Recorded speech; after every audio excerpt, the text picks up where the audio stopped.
Welcome to Genshin Impact, where we build and test every single character to help you decide who you want to wish for to build. Today we're going to be doing a tier list of every single 4-star weapon and all the standard banner 5-star weapons to give you an idea of how good all the weapons are that you'll be getting passively or that you can get for free throughout the game. We'll look at the battle pass weapons as well. All the weapons in the game that are not available from the 5-star weapon banner. We're also going to be covering some 3-star weapons that you really want to make sure you look out for, especially if you have certain characters. If you're not aware of them, you might recycle them and you might really regret that later, so definitely stick around for that. Let's start off with the Widsith is a fantastic weapon. I'm torn between whether it should go into the S tier or the A tier. I think the A tier is the best place. Oftentimes accounts won't have a character that can use this weapon effectively, so the Widsith is good for damage dealing catalyst users. Not as much for most Dendro characters, although it is pretty good at Nahida, but the thing I don't like about it is the inconsistency. So if you always got the EM buff, then Nahida would be incredible on Nahida. It is really good for characters like Yaimiko, DPS characters like Heizo, or other ones. So it could be S, it could be A, but I think definitely at least A is totally fair. Let's go over the Black Cliff weapon. So this is one of the weapons you can get from the Star Glitter shop. In general, I'm going to put these weapons over here. This one, I think the reason they're outclassed is at the beginning of the game, they were pretty good choices. This one may be up here. At the beginning of the game, the Black Cliff weapons were solid choices because there weren't as many craftable good weapons. So the Black Cliff sword, for example, could be really good, but wasting your Star Glitter on that, using your Star Glitter on that is generally not as good because some of the only characters that can use this can also use the Aminoma instead, or they can use this weapon, I can't remember what it's called, instead. And so it's less worth it to go for, because these choices could be constellations for your Kaya, or a copy of Bennett, or constellations for something else, or they could be just wishes that can work towards pity or work towards a 5-star. I'm gonna put the Black Cliff pole up here just because if you're not a battle pass enjoyer, it can be one of the few ways to get a really good weapon for Zhao, because he wants the base attack, wants the crit, and generally you're going to be fighting Zhao versus mobs that he will get some stacks on. So these weapons are generally outclassed, but the polearm can be good for Zhao if you're not a battle pass or a 5-star player. The next one's going to be the Akumaru. Now, I don't think we're going to be ranking the Akumaru, and the reason why is because it's an event exclusive banner, a 5-star wish exclusive banner. You won't be getting these unless you're specifically wishing on the weapon banner, and so I'm just going to move these over here. I don't recommend you wish for them. They're on the weapon banner only, so if you're going to be getting them, then maybe I'll include them on the 5-star weapons tier list instead, because if you're wishing for 5-star weapons, you might get some copies of those as well. So I think those are going to be there. Next, we're going to move on to the Aminoma. I almost want to put the Aminoma in S tier because most accounts will have some characters that can use it, but I'm not 100% convinced that it goes in there. It is definitely strong enough and worth it enough to be an S tier weapon, but I'm generally saving the S tier in this video for those specifically weapons that every single account should build. And I'm not quite sure the Aminoma should be built on every single account. Obviously, if you have Ayaka, if you're using Jean in certain ways, it can be an S tier weapon. It's definitely an S tier weapon in power. And it's one of my favorite weapons in the game, and it looks amazing. So, but I'm going to put it in the A tier for now because I can see some weapons, some accounts not using it. The next is the Cinnabar Spindle. This is an event weapon. If you have this weapon, you were playing at least over a year ago, and so you probably already know about this weapon. But it's an amazing weapon if you have Albedo, and if you don't have it, I'm very sorry. Hopefully they include different ways to get event weapons in the future. The Windbloom Ode is a weapon that I do not have because I wasn't playing when this was given as an event weapon. Generally, it's a solid choice, but generally outclassed by a different bow that we'll talk about later. Next is going to be the Crescent Pike. It is generally outclassed because most of the time you're not going to be building a physical DPS polearm user. If you want to use physical Zhongli, which is a viable, choice-ish. It's a little bit memey, but it's somewhat a viable choice. It can be good. I'm going to put it there. The Deathmatch. If you have the Deathmatch, you should build it. It is really that good. I definitely am not saying that every account should buy the Deathmatch, but I'm just saying if you have the Deathmatch, you should definitely build it. It is definitely worth it. You do not need to purchase the battle pass in this game to 36-star the Abyss to clear all the content. You do not need to purchase the battle pass? Absolutely not. But if you happen to, if you have this weapon, it is very, very good and you should definitely build it. The Dodo Coattails, I'm not sure if it goes in B or C. I think it's going to go in C. Generally outclassed, but okay. Again, it's an event weapon that I do not have. Just to make sure I'm not talking without actually looking things up here. Okay, so it's an attack percent weapon. Normal attack hits on opponents increase charged attack damage by 32% for 6 seconds.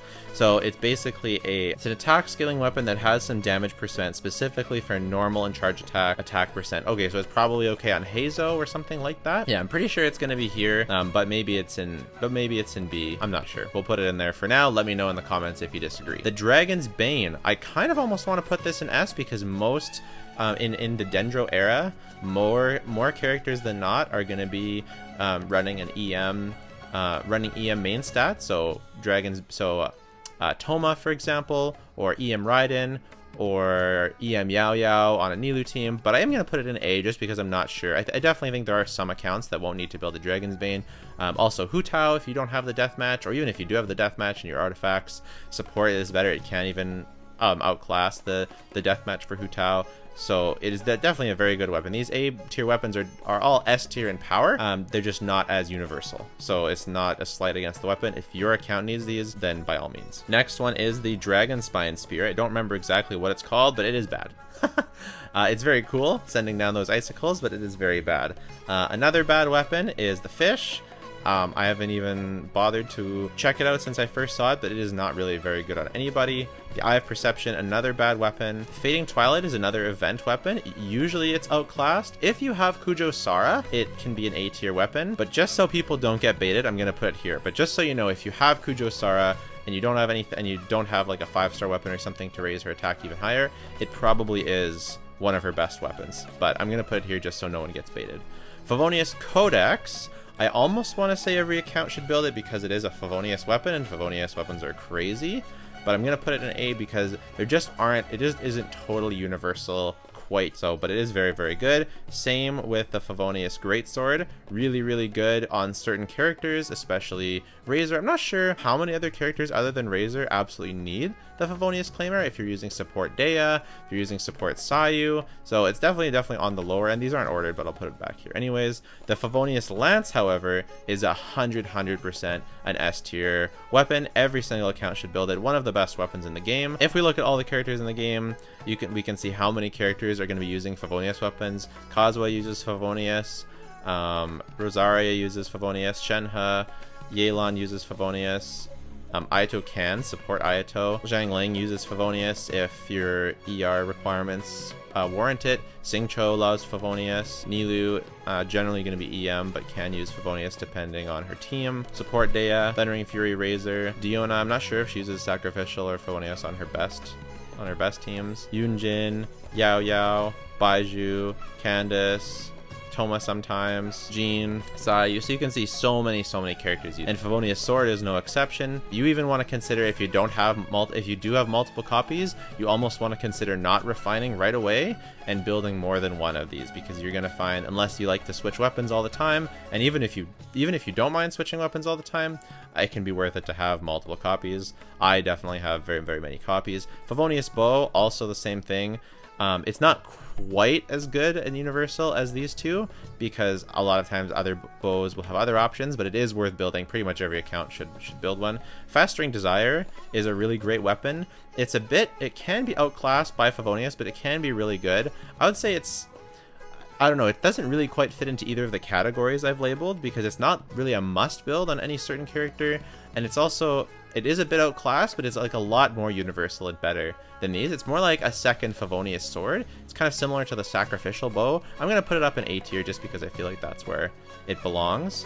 The Sumeru Claymore. I think it's generally outclassed, but it's okay. But let's take a look. It is an energy recharge weapon. After triggering one of the Dendro reactions, a leaf will be created and you can get... Okay, so that seems pretty good. I think the main issue is we just don't have that many characters that can actually use it right now, but I think it's a solid option. And I think generally also a lot of the support claimers will just want to use Fav. The Favonius Greatsword is not very highly contested because there's not very many Greatsword using characters. That's so funny, you can see feet moving in the background. Next is going to be the Blackcliff, the Dragonspine, not Blackcliff, the Dragonspine Catalyst. First of all, is this not like the coolest looking catalyst in the game? Holy smokes. It's really bad, unfortunately. So that's the craftable catalyst. Not very many characters are using that right now either. Don't really generally recommend looking at that. The Hakushin Ring. The Hakushin Ring can be a solid option. I don't really like it that much because I prefer to either use Sacrificial Fragments or Favonius or the other. We have so many good catalyst weapons, so I generally don't like the Hakushin Ring too much, although I do have it level 90 and it is pretty good. It's pretty good on Raiden teams if you're using Sucrose for Hyper Raiden, but you generally want to use Kazuha instead. It can be good on Taser teams for sure. Baiju can use it sometimes depending on the team, so it's solid, but right now just not quite as good as some other ones. The Hamayumi, also a solid option. I would say it can be one of Ganyu's best bows and one of Yoimiya's better bows if you, well, not really Yoimiya. You should better off using Slingshot. But it can be solid on Melt Ganyu. I'm gonna put it here though because I think it's right in between A and B. We'll just put it there. Basically, it can be good for Ganyu. I'm gonna put it here just so people don't get baited again. Build. If you know what you're doing, it can be an A tier weapon for sure, but not every account. Most accounts shouldn't be looking at it, so I'm just gonna leave it in the B tier to be more helpful. Let's take a break from the 4 stars and move on to the 3-star weapons. These are weapons that you really want to look out for because some of them, well, if you're not careful, you're just going to be feeding them into other weapons for experience. So you really want to make sure. For the Harbinger of Dawn, I'm going to put it up here. If you don't have the Cinnabar Spindle, it's Albedo's best weapon. And if you're using something like a character that doesn't take a lot of field time or doesn't take a lot of damage, like for example, I'll use this on my Layla, and it's really good stat stick for her because she doesn't scale off of attack, she scales off of HP, and the same with Albedo, so it gets really good value. And the other nice thing about 3-star weapons is they're very cheap to build. They don't take very many resources at all. The HP percentage one can also be good. This is good on HP Candace or HP Toma, HP Zhongli. It can be solid. Generally, you're going to want to run Fav on those characters. But if you don't have Fav available, then it is a really solid option. The next one is the Slingshot. Slingshot is really excellent on both Yoimiya and Tighnari. Especially if you don't have some other 4-star weapons, like if you don't have a High Refine Rust for Yoimiya, or if you don't have a High Refine Stringless, I think it is for Tighnari, then this Slingshot can be a really excellent weapon. I also want to say that, you know, this tier list is really good to get a general idea of all the weapons in the game and what weapons are kind of good if you're starting out with, just so you know kind of if you have a good weapon or not. But if you want detailed information on each individual character, I highly recommend checking out the Kaching Main's website. They'll have a breakdown on every character and all of their best weapons, and you can go down the list and see what weapon you have and how high that is on the list. And so that's a really good option as well, and this kind of just gives you a bit more context behind each weapon, so I highly recommend checking that out. The next weapon I'm going to put on here is the White Tassel. Now the White Tassel is very special, and I'm going to put this up in the very top of A tier, and I don't want you to miss this because the White Tassel is a 3-star weapon that can only be gotten from chests in Liyue. So if you're too far along in the game, like me, you might have already recycled your White Tassels, which is a huge mistake. White Tassel is free-to-play Hu Tao's best weapon, free-to-play Zhao's best weapon, and it's a really amazing option on Cyno, because Cyno doesn't need a base attack quite as much, and same with Hu Tao. On Zhao, it's a little bit not quite as good because he does really want that higher base attack, but you can always run in with Bennett still, and it mitigates that somewhat. But this is a weapon that you really want to make sure that you lock when you get it. That you keep it there. The other weapon that I don't see on here, which is too bad, that should be up here as well, is the Dark Iron Sword. It's an EM weapon that you only get 1 copy of, and it's a really cheap to build. The EM stat isn't that much worse than a 4-star weapon as well, and there's a bunch of characters in the game that like using EM weapons, such as Nilou, such as Kazuha if you don't need the ER, such as Kuki. So the Dark Iron Sword is a really good free-to-play option if either you don't want to craft the Iron Sting or you want to have multiples without crafting. So I really like Dark Iron Sword, and I also really like the White Tassel. So you definitely don't want to Don't want to miss that one. The Iron Sting is the next weapon here. I pretty much think every account should build the Iron Sting. I'm not totally sure about that because most accounts should build Kuki or have it for their Kazuha. I don't know. It's definitely, okay, we'll put it here. Not every account should build the Iron Sting, but it is really, really good. And very, very similar to the Iron Sting is the Umbrella weapon if you have it. It's also very, very good on Alhaitham. Both of these weapons are. They're almost exactly the same. If you have this one, you obviously have it at Refine 5, so you don't need to craft billets to get it. So I would say they're about equal. Next is this sword, the really, really cool sword. I remember it. Can't remember what it was called. It's the sword you get from the Kazuha quest. It's attack % sword, and it's really quite not bad. It's good on a lot of characters if you don't need the ER that are attack scaling characters. So it can be pretty good on Jean, pretty good on Xingqiu if you don't have like a more damaging option and you're running him maybe a double Hydro team, something like that, or even a Keqing. It can be okay on Ayaka, although generally you want to go for Amanoma on Ayaka, but it is a pretty solid weapon. It's a solid weapon. I have it built. I really like it. This is the craftable Sumeru Claymore. Sorry, the Inazuma craftable Claymore. ER. It's an ER weapon. Increases elemental skill damage. I think it's okay, but it's generally not your best choice on anyone. Same with the bow. The Katane Crossbeard does have its uses on EM Toma. It can be pretty good on Sino Quick Bloom as well. The Lion's Roar is quite good on either Xingqiu in an overload team or a taser team, and it can be good on Keqing. Obviously, it's very, very good on Keqing. It competes with even some of her 5-star weapons in Quick and Keqing. It's really, really a great weapon. The Luxurious Sea Lord. I don't have the Luxurious Sea Lord, but it is a big fish, and so that's really great. If you have it, it's pretty solid, and on Beidou, it can be solid on some other characters too that I don't remember, but it's pretty good. The Mappa Mare is a craftable catalyst. It's pretty decent if you don't have some of the better options listed above. The Missive Wind Spear is an event weapon. You can see a lot of the event weapons are pretty high, so it's definitely worth playing the events that have the weapons and getting them. You definitely don't want to miss out on those events. It's a solid. Oh, looks like we missed one 3-star weapon. That is the Thrilling Tales of the Dragon Slayer. Pretty much every account should build one copy of this.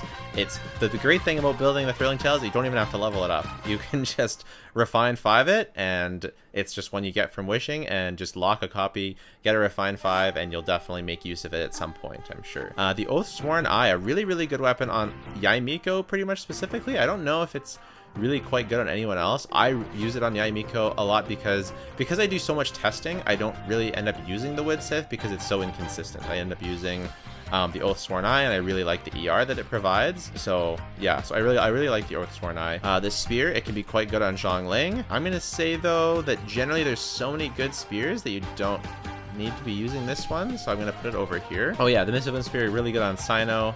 Can be good on Zhao. Then 10 seconds after elemental reaction is triggered, attack is increased by.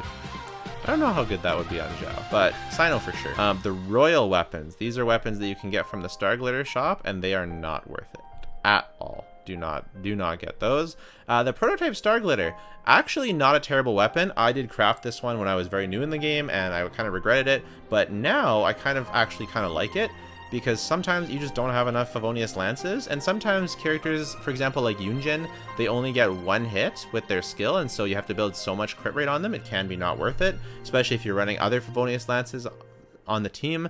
Then you might not have room or not have enough crits, so it can be a pretty solid energy recharge stat stick for a character, so I think it's actually a solid option.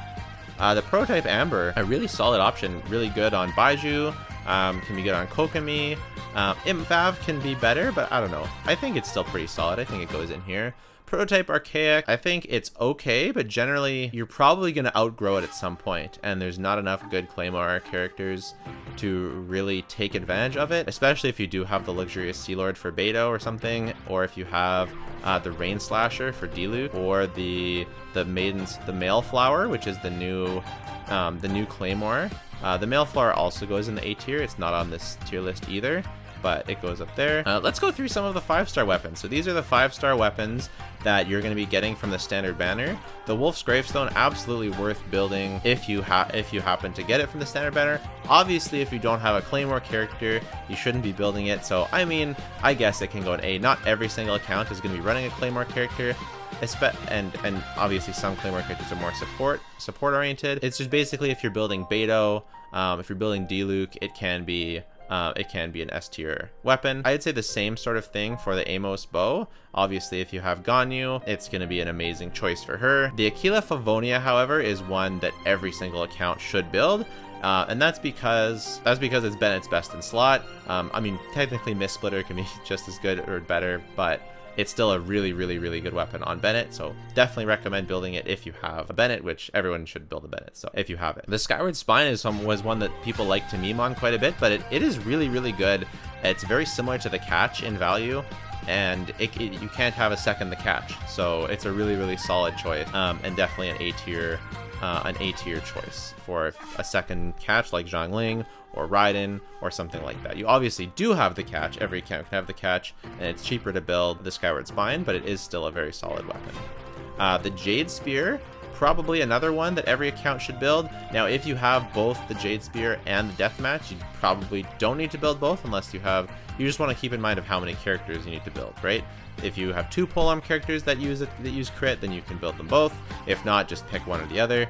Generally, the Jade Spear is going to be better than the Death. The Skyward Atlas is definitely a solid weapon if you have Yaimiko or Heizo or the Wanderer. Skyward Atlas is a great choice. Same with the Lost Prayer. They're definitely weapons that you should build if you have certain characters. The Skyward Harp, pretty much always worth building. It's great on Fischl, great on some other characters. Skyward Blade, pretty much always worth building because that energy, it has a high base attack, energy recharge stat stick. It can be really good on Xingqiu, really good on Bennett. Yeah, it's a really, really underrated weapon, and definitely, obviously, it's outclassed by other 5-star weapons, but it is a really, really good weapon, and you're most likely not going to have enough Favonius weapons, and it can be a really, really solid substitute. The Skyward Pride is definitely the worst of the 5-star weapons. It's a solid option if you don't have certain other ones. It doesn't quite fit on any character. It can work on Itto and Eula, but other than that, it's not even a must build on Itto or Eula either. It's not even so, but sometimes it is their best weapon. The Prototype Crescent is very good if you have Ganyu, Tainari, but only if you're willing to get headshots. And I'm personally not a headshot gamer. I'm a mobile scrub, so I don't like it all that much. Prototype is outclassed because we have the 5-star Sumeru weapon instead. And if you don't have a better weapon for Bennett, then this is Bennett's best weapon. So it's almost always worth it, but I'm going to put it down here just so if you do have one of these 2 weapons for Bennett, then, and sometimes Fav is better as well, but it still is really, really, really good, and can be even a better choice depending on the team. Sacrificial Bow can be a solid option. The Rust is definitely worth it if you have Yoimiya. Oh no, that's not the Sacrificial Bow, that's the Royal Bow. That goes over here. Sacrificial goes there. The Sacrificial Fragments, almost always worth building, I think, because you're going to be I think it's going to be worth building always, because you have Sucrose, who's almost always going to run it, and you have Nahida, which is really good on. Maybe not always Nahida's best choice, but Sucrose for sure. In most, it's usually Sucrose's best weapon. Thrilling Tales can be just as good or better, but I'm going to put it up here because you don't even have to 90 it. You can always 80 it, and that's worth doing for most people. Sacrificial Greatsword, generally outclassed, but it's okay. Claymore characters and Fav is usually better. Sacrificial Sword, very, very good. I would say you should build it if you don't have multiple Favs. It can be really good on Kazuha in certain teams, can be really good on Xingqiu, but in general, it's not like a must build. It could even be here, but I think it's gonna, no, I think it's a solid weapon. Now this is a weapon that pretty much every account should build if you have it. It's just so far and away one of the best claymores. It's even more universal than the Wolf's Gravestone because of its crit substat instead of the attack substat. You could argue it's here again because not every account is going to have a claymore character, but if you bought the battle pass, and if you have, hopefully you only chose this because you have a claymore character, and then if you have it, then you should definitely build it. So I mean, it could go up here just based on principle, but I'd be fine putting it on either side. I don't know, I guess we'll put it here just for consistency, because not every account is going to have it. But again, if you bought the battle pass and chose the claymore, then chances are you do have a claymore character, and then you should definitely build it. So I don't know, let me know what you guys think, if you guys are mad about Wolf's Gravestone being down here and the Serpent Spine's up there. They're on the same power level, so this is we're splitting hairs here. Snow Tomb Star Silver, solid weapon for Eula, although it's actually not really any better than the 3-star physical damage bonus weapon that is also blue, so that's kind of sad. This one is pretty solid. It doesn't work on absolutely every character. I think Wanderer it's good for, but I'm not totally sure. But it is still a solid stat stick, and Hazo and Wanderer can use it pretty effectively. The bell is really bad, unfortunately. Black Sword, very, very good. It's definitely good on certain characters in certain situations. Really, really amazing on Ayato. Pretty darn good on Kaching to fix the crit stats. So definitely build the Catch. Arguably the most valuable weapon to build in the game. Right up there with the Fab. Amazing on Zhangling, Raiden, a few other characters as well. So very, very, very good. The Flute, really bad, unfortunately. The String List, almost always worth building. I'm going to put it up here. It's almost always worth building. I could see putting in an S tier for sure. The Viridescent Hunt is a very, very good bow. Very, very good on Child, one of Child's best bow. This is one of Ito's best weapon. Oh, this is the Wind Bloom. So then what the heck is this? Comment down below if you know what this is. I don't know what it is. So good thing we have that tier. So that is my tier list. I'm going to say that this tier list is not perfect. I made mistakes in this tier list. The people correcting me will be in the comments. Some of them will be wrong. Some of them will be right. We are halfway to being monetized on YouTube. We have the watch hours. We just need more subscribers. If you're willing to help me out, if you want to see more content like this, please subscribe. It'll really help me out. Probably saw my baby in the background. We're trying to, you know, buy a house for our baby. So, and you subscribing actually helps us out with that. So if you wanted to subscribe, it would be really mean a lot to me. It'd be very, very helpful. I want to build every character in the game. I love this game. I want to help you guys out. It would go a long way to helping me get every single character so that we can make those tests for you guys. So really, really appreciate it. If you want to see my tier list for every single character in the game, check out that video there. Check out that video there. And if you want to see my review of Ayaka versus Ganyu, both of them are rerunning either right now or very soon. Check out the comparison down there. Bye-bye.